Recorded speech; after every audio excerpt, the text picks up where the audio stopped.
저는 오늘 자신을 찢는 사람아라는 제목으로 여러분들과 함께 말씀을 나누기 원합니다.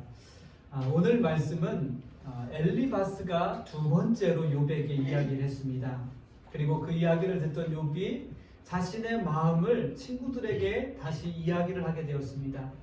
근데 가만히 욥의 말을 듣던 빌닷이, 수앗 사람 빌닷이 욥에게 하는 말입니다.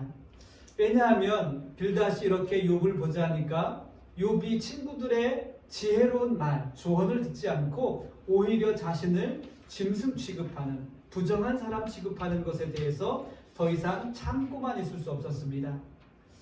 친구들의 눈에는 욥이 더 이상 친구가 아니라 자신의 죄를 인정하지 않는 아주 파렴치한 그러한 사람으로 보였기 때문입니다. 그래서 빌닷은 욥에게 회개하지 않는 죄인들, 악인들의 최후가 어떻게 되는지를 오늘 욥기서 18장 1절 말씀부터 마지막 절 말씀까지 그 욥에게 이야기하고 있는 것입니다. 내가 너에게 마지막으로 경고하는데 너가 회개하지 않으면 네 인생은 이렇게 악인들의 최후처럼 끝날게 될 거야 라는 것을 지금 이야기하고 있는 것입니다. 그러나 오늘 우리가 말씀을 통해서 믿음의 사람들은 짧은 우리의 지혜를 자랑하지 말고 하나님 앞에서 더욱더 겸손하게 낮아져서 지혜를 구해야 되는 이유를 우리가 함께 깨닫게 되기를 주님의 이름으로 축복합니다.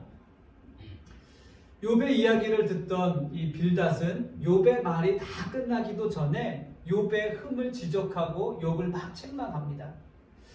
빌닷이 더욱더 화가 난 것은 욥에게 아무리 좋은 말을 이야기해줘도 그들의 이야기를 듣지 않고 자신들을 짐승 취급하는, 부정한 사람 취급하는 것이 화가 났습니다. 친구들이 거룩한 지혜를 말해줘도 욥은 친구들에 대해서 더 이상 마음을 열지 않고 마음을 닫아버리며 친구들을 부정한 사람 취급하고 있는 것 같았습니다. 욥은 친구들을 지혜로운 사람, 자신에게 하나님의 말씀을 전해주는 사람으로 취급하지 않고 우매한 자, 저런 어리석은 놈, 이러한 마음으로 친구들을 바라보는 것 같았습니다. 그래서 빌닷도 고집불통인 욥 때문에 몹시 화가 났습니다. 그래서 빌닷은 욥에게 자기 자신을 찢는 사람이라고 욥을 비난하게 되었습니다. 이 말은 사실 욥이 하나님께 불평했던 말입니다. 하나님께서 진노하셔서 마치 맹수가 먹잇감을 찢는 것처럼 자신에게 고통을 주셔서 자신을 이렇게 갈기갈기 찢어놓는 것 같습니다라고 욥이 하나님께 불평했던 말이었습니다. 즉 빌닷의 말은 욥의 고통은 스스로 자초한 것이라는 것입니다. 괜한 고생을 자기가 사서 한다는 그러한 의미입니다.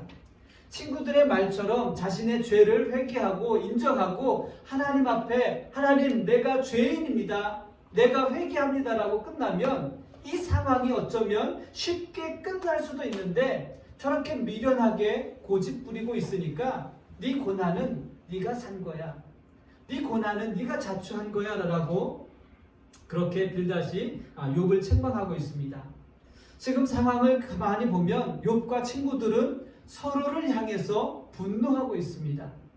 친구들이 처음에 찾아왔을 때는 욥을 위로하기 위해서 찾아왔는데 친구들이 조언하면 조언할수록 욥에게는 더욱더 아픔이 가중되고 그로 인해서 욥의 마음은 다치고 다쳐진 욥의 마음을 보는 친구들은 화가 나고 있습니다.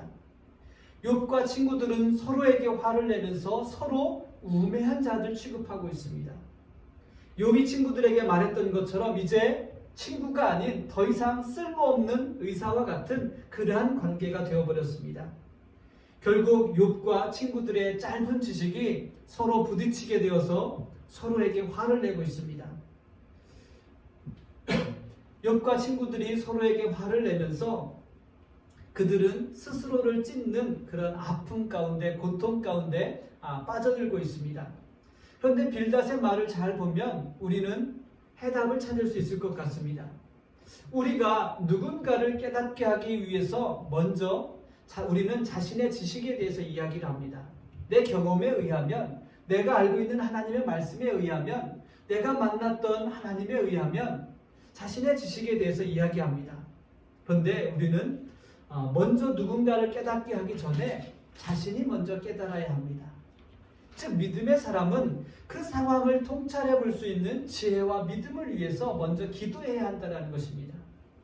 믿음의 사람은 지식을 말하기 전에 상황을 바라볼 수 있는 시간과 기회를 가져야 합니다. 우리가 섣불리 우리의 지식을, 우리의 경험을 공유하기 전에 그의 상황을 통찰해 볼 수 있는 믿음의 시간들을 우리가 하나님 앞에서 가져야 합니다. 하나님, 내가 경험했을 때 하나님께서는 이런 말씀을 주셨는데 누군가가 이러한 똑같은 상황에 있습니다. 아픈 상황 가운데 있습니다. 힘든 상황 가운데 있습니다. 하나님, 우리에게 지혜를 주시고 우리에게 말씀을 주시고 저에게 합당한 말씀을 우리에게 깨닫게 하옵소서라는 그러한 믿음이 저와 여러분 가운데 있기를 주님의 이름으로 축복합니다. 또한 우리는 스스로를 찢는 고통에 함께 빠지지 않으려면 반드시 먼저 깨달은 우리는 상대를 짐승처럼 바라봐서는 안 됩니다. 여러분, 지혜를 깨닫는 자가 해야 할 것은 무엇입니까? 빌닷이 욥에게 이야기했던 것처럼 상대를 짐승처럼 바라보아서는 안 됩니다. 빌닷이 욥에게 이야기했던 것처럼 상대를 경멸한다든지 정죄한다든지 아니면 부정한 사람을 취급해서는 안 됩니다. 빌닷이 욥에게 했던 것처럼 빌닷이 자신의 견해에 욥이 동조할 수밖에 없게끔 만들기 위해서 엘리바스와 그리고 소발이 함께 뜻을 이렇게 모였던 것처럼 그렇게 자신의 뜻에 동조할 수 있는 그러한 세력들을 만들어서는 안 됩니다. 믿음의 사람은 깨달은 지혜를 품고 상대의 마음을 이해하기 위해서 함께 기도해야 합니다. 여러분, 한번 생각해 보십시오. 우리는 나 자신도 바꿀 수 없는 나의 지혜를 가지고 누군가를 바꾸려고 합니다. 또한 세상을 바꾸려고 합니다. 나 자신도 바꿀 수 없는 지혜를 가지고 상대를 바꾸려면 하면서 상대가 변화되지 않는 모습을 보면서 우리는 화를 내기도 합니다. 여러분, 그러나 우리는 상대에게 화를 내기 전에 바뀌지 않는 자신의 모습을 보면서 우리가 기도할 수 있는 그러한 믿음이 있기를 주님의 이름으로 축복합니다. 하나님께서 우리에게 주신 지혜는 세상을 바꾸라고 주신 지혜가 아니라 하나님과 하나님의 말씀을 알아가며 하나님 앞에 겸손히 낮아지라고 하나님께서는 우리에게 지혜를 주신 줄 믿습니다.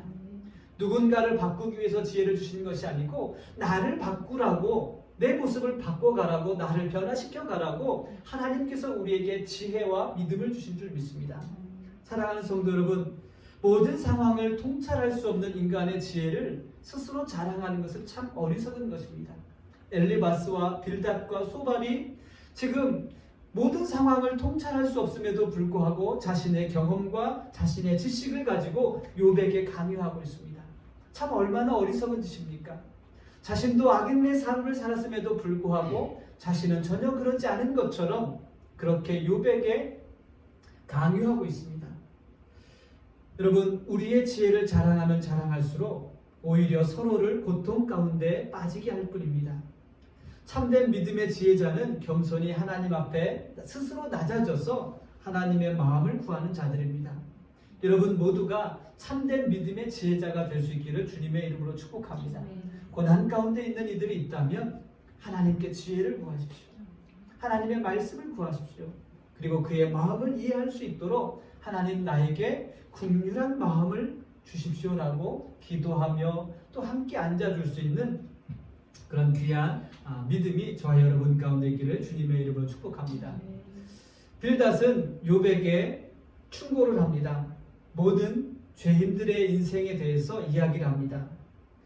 악인들의 빛은 영원히 피어있지 못하고 곧 꺼지게 되는 그런 불꽃과 같다라고 빌닷이 욥에게 이야기합니다. 악인들의 삶에는 넘치는 복을 받는 것처럼 보이지만 하나님께서 심판하실 때 그 모든 복이 물거품처럼 사라질 거라고 이야기를 합니다. 악인들의 가문이 번성하고 후손이 잘 되는 것처럼 보이지만 그들의 가문은 촛불처럼 연약해질 것이라고 이야기를 합니다. 악인들의 삶은 빛을 잃고 깊은 암흑에 빠질 것이라고 이 빌닷이 욥에게 이야기합니다. 사실 이것은 지금 욥의 상황을 이야기하고 있는 것입니다. 빌닷은 욥의 인생이 꺼져가는 불꽃 같다고 이야기합니다. 너가 고난 전에는 그렇게 잘 되고 풍성하고 부유했고 자녀도 잘 되었지만 지금 봐라. 너는 바람 앞에 서 있는 촛불과 같이 연약한 존재다. 그 이유는 네가 하나님 앞에 죄를 졌기 때문이라고 빌닷은 욥에게 그렇게 이야기를 합니다. 빌닷이 욥을 볼 때 욥은 자신의 꾀에 스스로 빠지고 올무에 걸린 사냥감처럼 보였습니다. 자신의 꾀에 빠진 모습과 올무에 걸린 사냥감의 공통점은 걸음이 온전하지 않다라는 것입니다. 함정에 빠지면 헤어나올 수 없습니다. 헤어나올 수 있는 것은 함정이 아니죠. 그렇죠? 맹수를 잡을 때는 깊은 함정을 팝니다. 그리고 그것이 빠져나오지 못하도록 빠져나올 수 없을 만큼 깊은 함정을 팝니다. 또 올무도 그렇습니다. 한번 걸리면 절대로 빠져나갈 수 없도록 튼튼하게 묶어놓습니다. 올무에 걸린 사냥감이나 함정에 빠진 맹수는 그곳에서 헤어나오려고 열심히 노력을 합니다.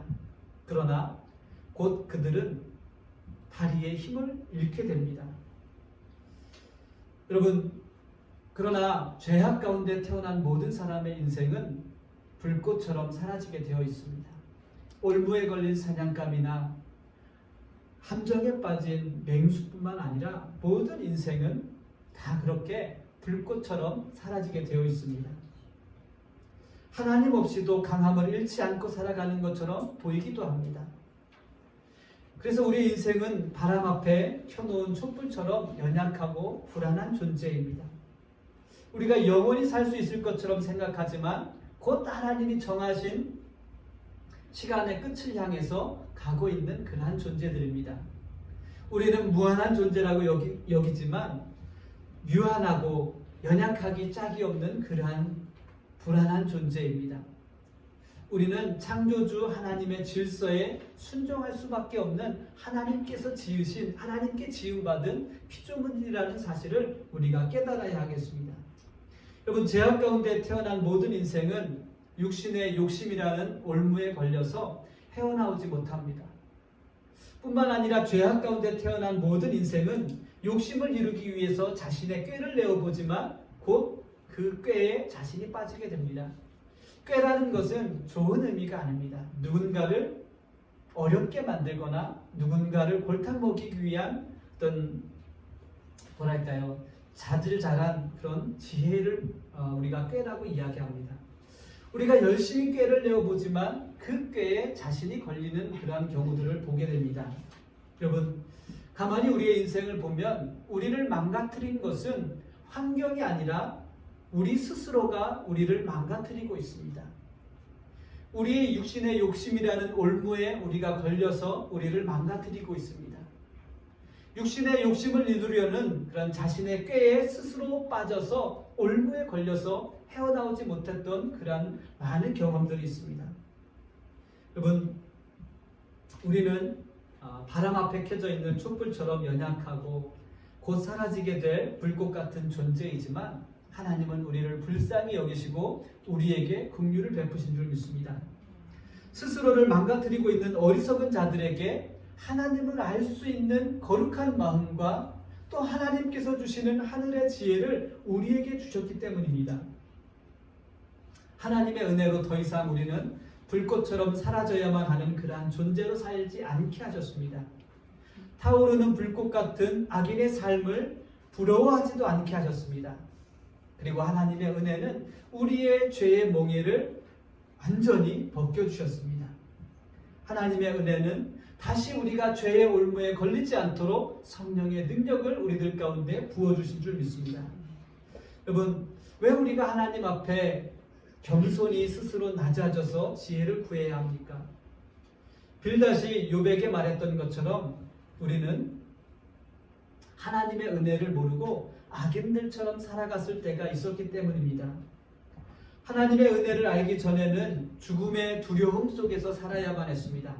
그러나 하나님의 은혜를 알게 된 이후에는 두려움이 아니라 우리들 마음 가운데 소망을 품고 살아가게 되었습니다.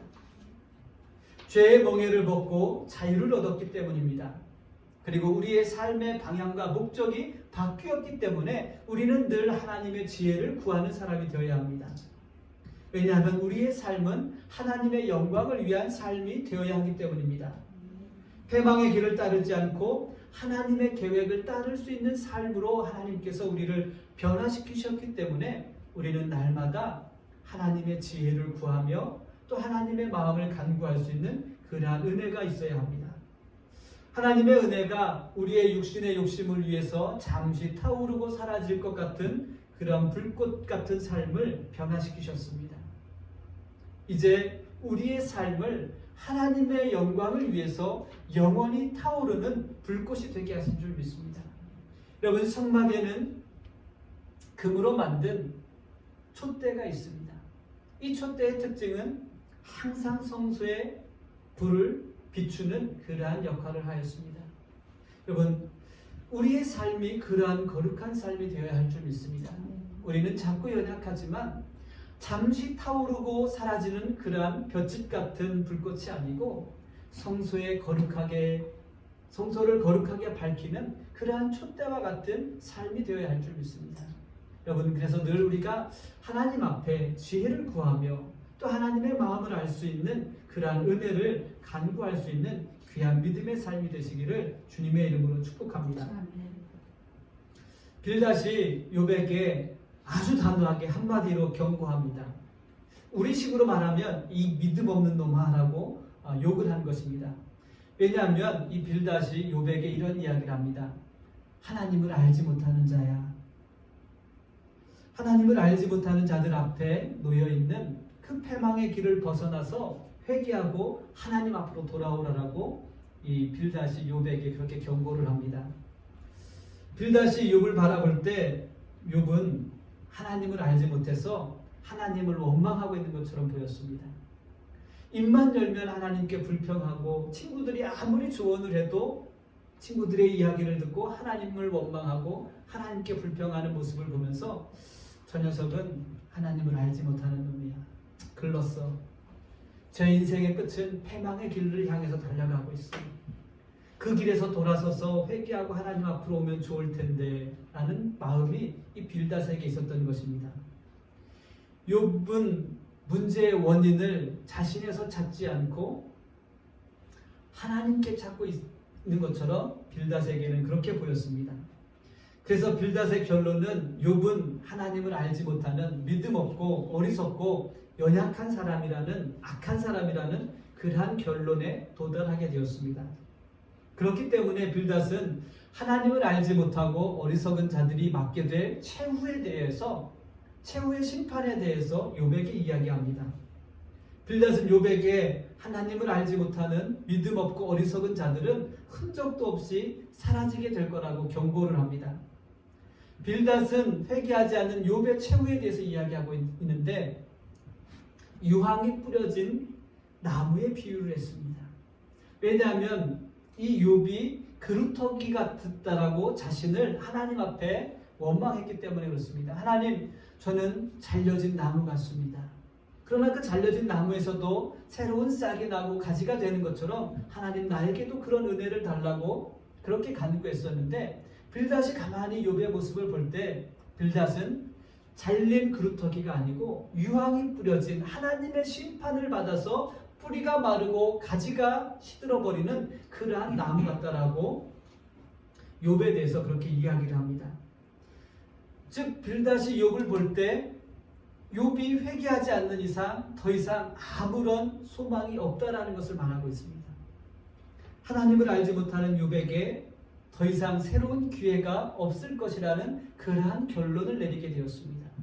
왜냐하면 욥이 당하는 고난을 볼 때 이제 욥도 하나님께서 정하신 그 시간을 향해서 달려가고 있는데 얼마 남지 않은 것처럼 보였습니다. 욥의 질병이 점점 심해지고 있습니다. 모든 자신의 소유를 잃어버렸습니다. 빌닷이 욥을 볼 때 이제 저에게는 더 이상 소망이 없고 유일한 소망이 있다면 저가 회개할 때 하나님께서 불쌍히 여기셔서 은혜를 주시는 것인데 이렇게 보니까 회개할 것 같지는 않고 더 이상 소망이 없어 보였기 때문에 그렇습니다. 여러분, 왜 우리가 하나님을 알게 하신 하나님께서 우리에게 하나님을 알게 하셨는데 왜 그 하나님께 나가서 우리가 하나님의 지혜를 구해야 합니까? 우리에게 하나님의 지혜가 없으면 하나님을 알지 못하는 자와 별반 차이가 없기 때문입니다. 하나님을 아는 지혜가 없기 때문에 문제의 원인을 자신에게서 찾지 않고 하나님을 원망하는 사람이 됩니다. 하나님을 알지 못하면 다른 사람이나 환경을 탓하는 그러한 사람이 되어버립니다. 하나님을 알지 못하면 스스로 자신을 찢는 고통 가운데 빠지는 그러한 사람이 되기 때문입니다. 하나님을 알지 못하면 빌닷이 욥에게 이야기했던 것처럼 소망이 없는 삶을 살아가기 때문에 우리는 우리에게 하나님을 알게 하신 그 하나님의 지혜를 날마다 구해야 합니다. 여러분, 그런데 빌닷이 알지 못했던 것이 하나 있습니다. 하나님은 죽은 자도 살리시는 전능하신 하나님이라는 것을 그가 알지 못했습니다. 하나님은 은혜와 하나님의 지혜를 간구하는 자들에게 그루터기에서 새로 자라나는 가지보다 더 큰 소망을 주시는 하나님이신 줄 믿습니다. 마른 뿌리와 시든 가지에서 생명을 주시고 열매를 맺게 하실 수 있는 전능하신 하나님이신 줄 우리가 믿습니다. 여러분, 전능하신 하나님을 알 수 있는 지혜와 은혜가 여러분 삶 가운데 날마다 넘치시기를 주님의 이름으로 축복합니다. 예배 전에 제가 말씀드렸지만 참 1년 전의 제 모습을 보면 빌닷이 욥에게 했던 것처럼 마른 뿌리 같은 목사였습니다. 예상은 했지만 예상했던 것 그대로 있는 모습을 보면서 저는 아무것도 할 수 있는 게 없다라는 것을 깨닫게 되었습니다. 또 상황을 보니까 해보고 싶은 것도 별로 없었습니다. 그냥 매일 일 끝나고 아침마다 이 예배실에 와서 하나님께 기도했습니다. 어떤 기도를 했겠습니까? 욥처럼 하소연하는 기도를 했습니다. 하나님, 예상을 했지만 어쩌면 이렇게 예상대로 예상에서 벗어나는 것이 하나도 없습니까? 좀 뭐라도 있어야 되지 않을까요? 라고 그렇게 매일매일 하소연하면서 그렇게 기도했던 것 같습니다. 그래서 요즘에 욥기서를 보면 제가 참 은혜를 받아요. 욥의 마음이 이해가 됩니다. 그런데 하나님께서 1년이 지나기도 전에 하나님은 마른 뿌리 같은 저를 불쌍히 여기셨습니다. 하나님의 은혜는 저의 기도마저도 바꾸셨습니다. 더 이상 욥처럼 하나님 하소연하는 기도를 하지 않게 하시고 이제 하나님의 지혜를 구하며 하나님의 계획을 내게 보여주시옵소서. 그리고 순종할 수 있는 마음을 간구하며 또 믿음을 구하는 그러한 기도를 하게 된 제 모습을 보게 되었습니다. 참 하나님의 은혜가 이렇게 놀랍습니다. 마른 뿌리 같은 곳에서도 하나님께서는 생명을 주시고 또 가지를 내시고 또 열매를 맺게 하시는 하나님이신 것을 우리가 기억할 수 있게 되기를 주님의 이름으로 축복합니다. 이제 우리 모두 하나님을 더 깊이 아는 자가 되기 위해서 하나님의 은혜와 또 하나님의 지혜를 구할 수 있는 그런 믿음의 삶이 되기를 바랍니다. 때로는 우리가 욥처럼 하나님을 알 수 없을 것 같을 때를 만나게 됩니다. 그렇죠? 우리가 살아가면서 종종 우리가 힘들어하는 이유는 정말로 하나님을 알 수 없는 것처럼 느껴질 때가 있습니다. 그러나 그때라도 변함없이 하나님의 은혜를 구하며 마른 뿌리와 시든 가지에서 생명을 주실 하나님을 소망할 수 있는 귀한 믿음이 저와 여러분 가운데 그리고 우리 물밴동산 교회에 넘쳐나게 되기를 주님의 이름으로 축복합니다. 우리의 환경을 보면서 스스로를 찢는 자가 아니라 우리의 환경이 하나님을 알 수 없는 것처럼 막을지라도 욥과 같이 하나님께 기도하며 욥처럼 하나님 앞에 원망도 해보고 하나님 왜 나한테 이러세요? 라고 원망이라도 해볼 수 있는 그러한 믿음과 또 은혜가 저와 여러분 가운데 있게 되기를 주님의 이름으로 축복합니다. 그래서 정말로 우리의 삶 가운데 하나님께서 새로운 생명을 내시고 또 새로운 가지를 틔우시고 또 열매를 맺게 하시는 그 놀라운 축복이 넘치는 귀한 삶이 되시기를 주님의 이름으로 축복합니다. 시간 우리 같이 기도하겠습니다. 하나님, 우리의 삶을 돌아보면 정말로 하나님을 알 수 없을 것 같을 때가 너무나 많았습니다. 하나님을 알 수 없었기 때문에 욕처럼 마른 가지가 되었고 마른 뿌리가 되어서 소망이 없는 것처럼 보였습니다. 그러나 돌아보니 하나님은 그 마른 뿌리에서 생명을 내셨고 시든 가지에서 잎을 틔우시고 열매를 맺게 하셨습니다. 이제 하나님, 또 우리가 하나님을 알 수 없을 때를 만날지라도 욥처럼 하나님께 원망이라도 해볼 수 있고 하나님께 하소연이라도 해볼 수 있는 그 간절한 소망, 그 믿음을 허락하여 주옵소서. 우리의 삶 속에서 날마다 하나님을 아는 지혜를 구하며 또 하나님의 은혜를 간구할 수 있는 그런 삶이 되게 해달라고 시간 우리 같이 기도하겠습니다.